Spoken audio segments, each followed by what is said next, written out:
election. And joining us live on the KSL Newsline on this Veterans Day, Utah's only veteran serving in Congress, Chris Stewart. Good morning, Mr. Stewart. Good morning. And happy Veterans Day. Well, thank you. That means a lot. Thank you. Yes, thank you for your service, Congressman, and thank you also. Congratulations on your victory in the election.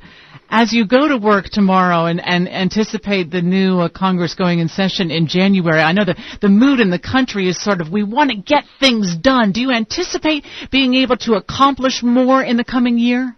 Absolutely. Absolutely we will. And I tell you, I haven't been more enthused since I've been in Congress than I have over the last week. And the reality is, and I don't mean to put blame on one party or one individual, but this is just a fact. The Republican House has passed 396 bills that went to the Senate, sat on Harry Reid's desk, and he never gave them an opportunity. Even his own Democrats were frustrated at that, never having an opportunity to consider those bills, to vote on them, to have hearings on them.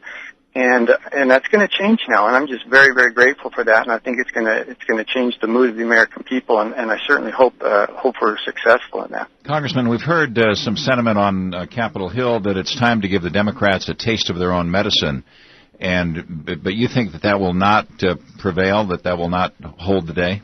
Well, I think that's a silly approach to this. Heavens, the American people expect more of their leaders than tit for tat. And that's not at all my approach, I promise you that. And frankly, it's not the approach of anyone that I've talked to. We want to go back and pass legislation to help people. We want to go back and pass legislation that will deal with the problems that we have right now. I mean, this is a critical time in our nation's history. We have challenge after challenge. And the great frustration has been not being able to deal with those challenges. I think, again, that's going to change now, and I'm just very grateful for the opportunity as a Republican to be able to stand up and say, this is what we believe, this is how we would lead if given a chance, and then, let's prove that we can go out and do that.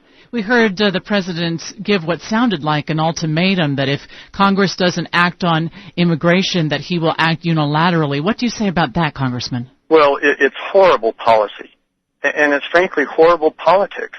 The American people don't support him on this. And if you want proof of that, ask the President why he didn't do this before the election. And the reason he didn't is because he knew the American people would punish him for this. So he said very brazenly, well, I'm going to do it, but I'm going to wait till after the election.